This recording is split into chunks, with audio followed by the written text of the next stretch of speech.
দশা পদ্মসনাস্তা বিপুলকটিতটি পদ্মপত্রায়তক্ষী গম্ভীরাবর্তনাভিস্তনভরনমিতা শুভ্রবস্ত্রোত্তরিয়া লক্ষ্মীর্দেবী গজেন্দ্রমণিগণখচিতৈ স্নাপিতং হেমকুম্ভৈ নিত্য সা পদ্মহস্তা বসতু মম গৃহে সর্বমাঙ্গল্যং যুক্তা।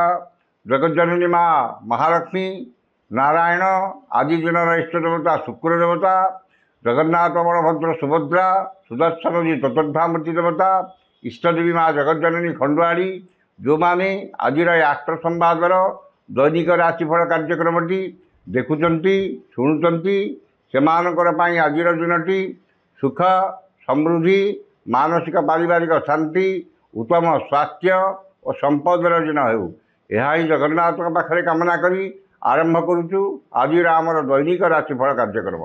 ଜୟ ଜଗନ୍ନାଥ। ଆଜି ଜୁନ୍ ମାସ 13 ତାରିଖ 2025 ମସିହା, ବୃଷ 30 ଦିନ, ଆଷାଢ଼ ମାସ କୃଷ୍ଣପକ୍ଷ ଦ୍ୱିତୀୟା ଶୁକ୍ରବାର।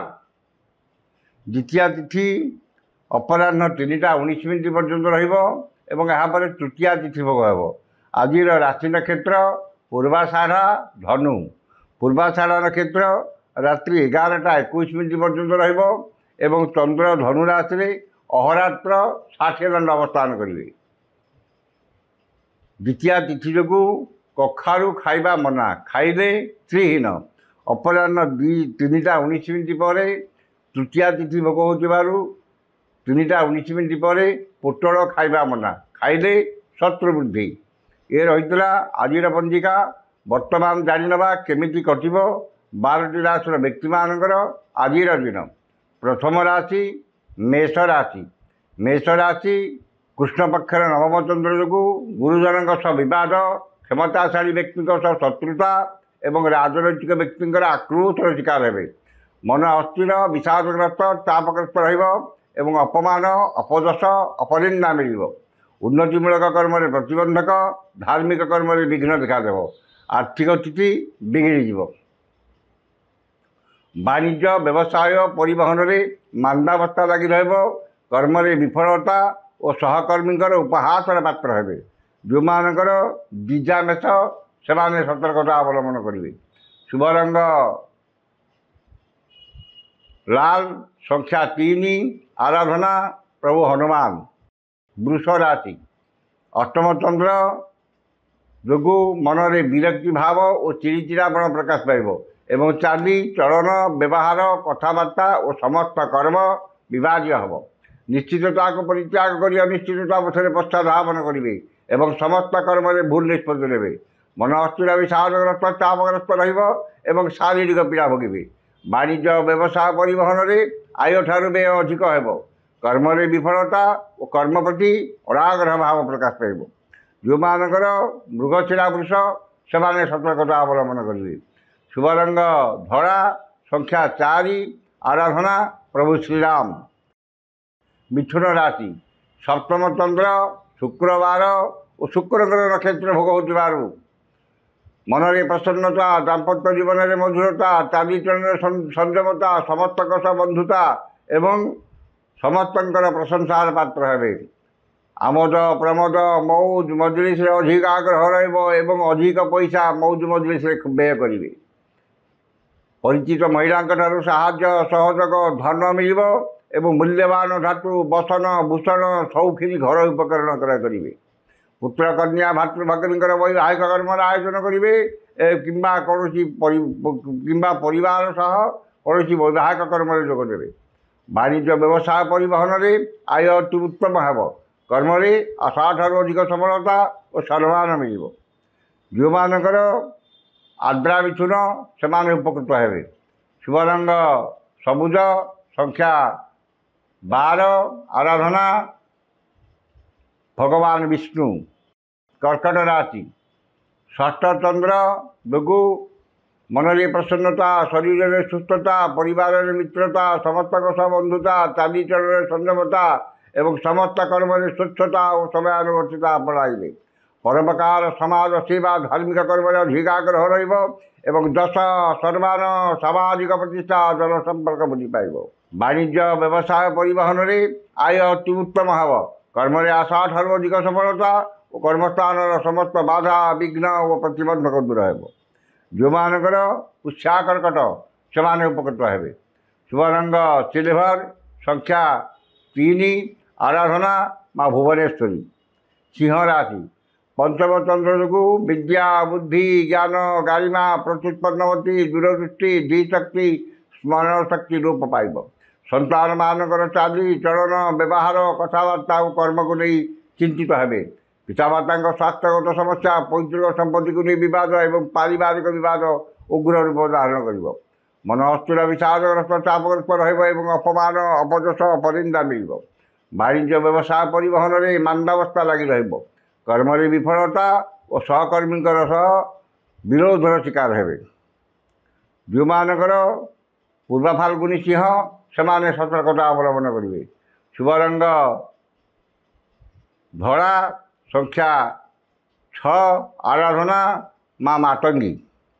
କନ୍ୟା ରାଶି, ଚତୁର୍ଥ ଚନ୍ଦ୍ର ଶୁକ୍ରବାର ଏବଂ ଶୁକ୍ରଙ୍କର ନକ୍ଷତ୍ର ଭୋଗ ହେଉଥିବାରୁ ଗୁରୁଜନଙ୍କ କୃପା, କ୍ଷମତାଶାଳୀ ବ୍ୟକ୍ତିଙ୍କ ସହାୟତା ଏବଂ ରାଜନୈତିକ ବ୍ୟକ୍ତିଙ୍କର ଶୁଭଦୃଷ୍ଟିରେ ରହିବେ। ମନରେ ଉନ୍ନତ ଚିନ୍ତାଧାରା ଉଚ୍ଚାଭିଳାଷ ପ୍ରକାଶ ପାଇବ ଏବଂ ଉନ୍ନତିମୂଳକ କର୍ମରେ ଧ୍ୟାନ ଅଧିକ ରହିବ। ସମସ୍ତ ଗୁରୁତ୍ୱପୂର୍ଣ୍ଣ ନିଷ୍ପତ୍ତି ଆର୍ଥିକ ନିଷ୍ପତ୍ତି ନେବାରେ ସମର୍ଥ ହେବେ ଏବଂ ବିଦେଶ ଯାତ୍ରାର ସୁଯୋଗ ଜୁଟିବ। ଆକସ୍ମିକ ଧନ ଲାଭ, କୌଣସି ବିଶେଷ ସୂତ୍ରରେ ଧନ ପ୍ରାପ୍ତି ଏବଂ ଅନ୍ୟକୁ ଦେଇଥିବା ଧନ ହୃତ ଧନ ଫେରି ପାଇବେ।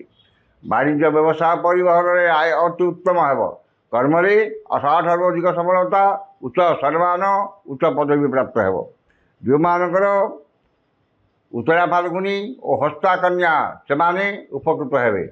ଶୁଭ ରଙ୍ଗ ମେରୁନ୍, ସଂଖ୍ୟା 8, ଆରାଧନା ମା ଷୋଡ଼ଶୀ।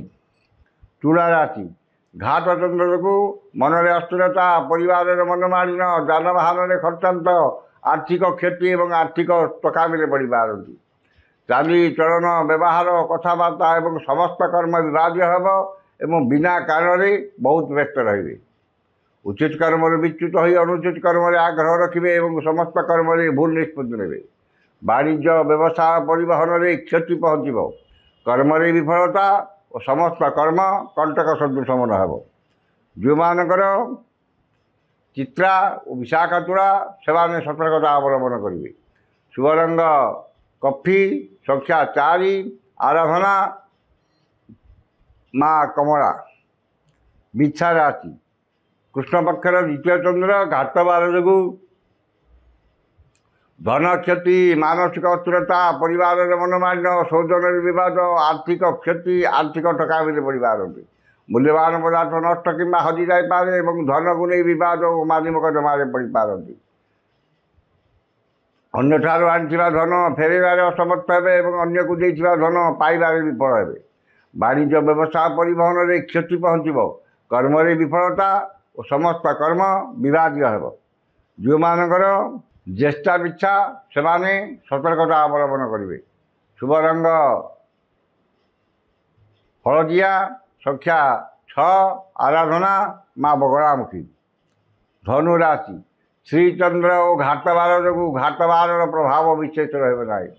ସ୍ୱଜନ ପରିଜନ, ବନ୍ଧୁ ବାନ୍ଧବ, ସହକର୍ମୀ ସହଯୋଗୀଙ୍କ ସହ ସମ୍ପର୍କ ମଧୁର ହେବ ଏବଂ ସମସ୍ତଙ୍କର ସହଯୋଗରେ ଉନ୍ନତିମୂଳକ କର୍ମରେ ଅଗ୍ରସର ହେବେ।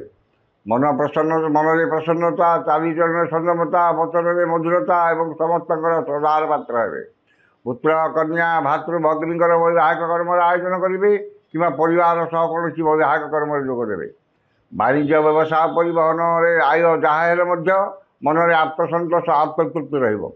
କର୍ମରେ ଆଶାଠାରୁ ଅଧିକ ସଫଳତା ଓ ସମସ୍ତଙ୍କର ପ୍ରଶଂସାର ପାତ୍ର ହେବେ।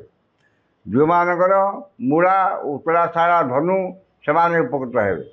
ଶୁଭ ରଙ୍ଗ ଲାଲ, ସଂଖ୍ୟା 5, ଆରାଧନା ମା ଧୂମାବତୀ। ମକର ରାଶି, ଦ୍ୱାଦଶ ଚନ୍ଦ୍ର ଯୋଗୁଁ ଅପବ୍ୟୟ, ଅପବାଦ, ଅପଯଶରୁ ସାମୟିକ ମୁକ୍ତି ମିଳିବ। ମନରୁ ଦୁଶ୍ଚିନ୍ତା, ଦୁର୍ଭାବନା, ହତୋତ୍ସାହ ଭାବ ଅପସରିଯିବ ଏବଂ ମନରେ ପ୍ରସନ୍ନତା ଭାବ ପ୍ରକାଶ ପାଇବ। ଠିକ୍ ସମୟରେ ଠିକ୍ ନିଷ୍ପତ୍ତି ନେବାରେ ସମର୍ଥ ହେବେ ଏବଂ ସମସ୍ତ କର୍ମରେ ସୁଚିନ୍ତିତ ପଦକ୍ଷେପ ନେବେ।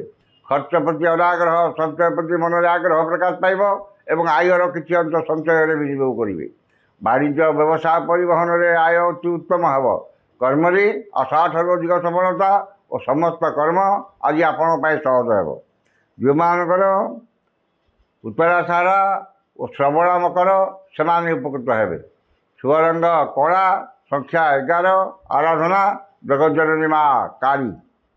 କୁମ୍ଭ ରାଶି, ଘାତଚନ୍ଦ୍ର ଯୋଗୁଁ ମନ ଅସ୍ଥିର, ବିଷାଦଗ୍ରସ୍ତ, ଚାପଗ୍ରସ୍ତ ରହିବ ଏବଂ ଚାଲି ଚଳନ ବ୍ୟବହାର କଥାବାର୍ତ୍ତା ବିବାଦୀୟ ହେବ।